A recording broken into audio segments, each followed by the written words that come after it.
Siapa namamu? Pragos. Pragos?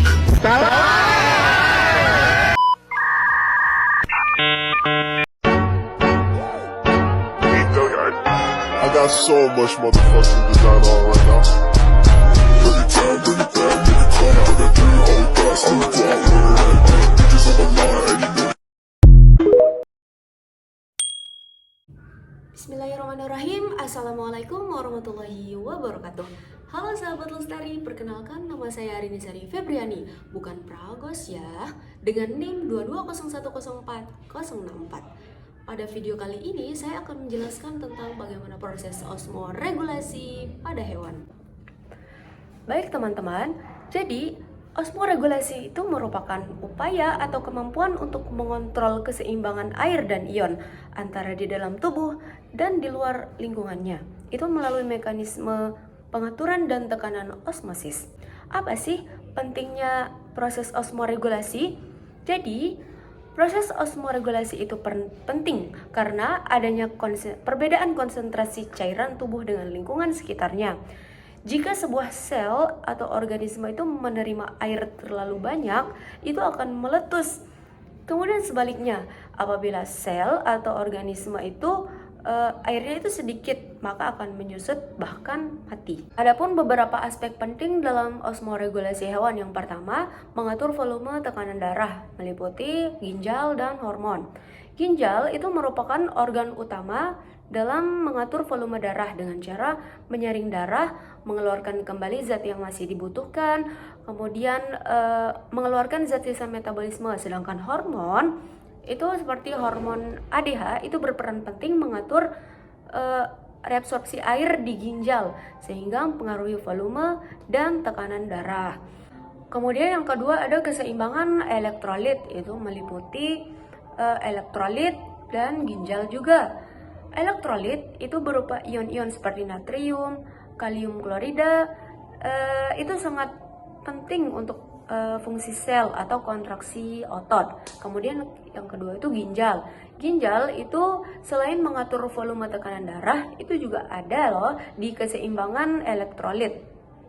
Itu fungsi ginjal itu mengatur keseimbangan elektrolit dengan cara menyesuaikan reabsorpsi dan sekresi elektrolit. Yang ketiga, perilaku lainnya. Ada beberapa hewan itu memiliki perilaku khusus untuk menghemat air. Contohnya seperti hewan yang ada di gurun, itu yang aktif di malam hari. Oke, selanjutnya, osmoregulasi itu berfungsi ganda sebagai sarana untuk membuang zat-zat yang tidak diperlukan lagi oleh sel atau organisme. Oh iya teman-teman, osmoregulasi itu memiliki hubungan loh dengan sistem ekskresi. Jadi, zat sisa metabolisme yang tidak diperlukan tubuh akan dikeluarkan melalui alat ekskresi, sehingga menyebabkan cairan di dalam tubuh akan seimbang dengan cairan yang ada di luar. Selanjutnya, contoh adaptasi pada hewan osmoregulasi. Yang pertama, di kelompok Pisces nih, ada ikan tawar dan ikan air laut. Yang pertama, ikan air tawar itu mengambil air secara terus-menerus melalui insang dan mengeluarkan urin encer untuk membuang kelebihan air.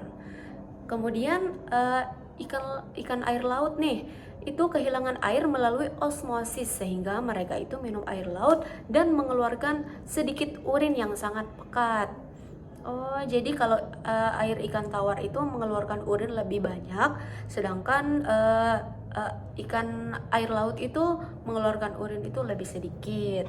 Baik teman-teman, di sini ada perbedaan urin yang dikeluarkan oleh ikan air laut dan urin yang dikeluarkan oleh ikan air tawar. Jadi ginjal pada ikan air laut itu tereduksi atau bahkan sama sekali tidak ada sehingga penyaringan metabolisme berjalan lambat. Sedangkan ikan air tawar itu kan memiliki konsentrasi kadar air garam yang lebih tinggi di dalam tubuhnya dibandingkan dengan lingkungannya.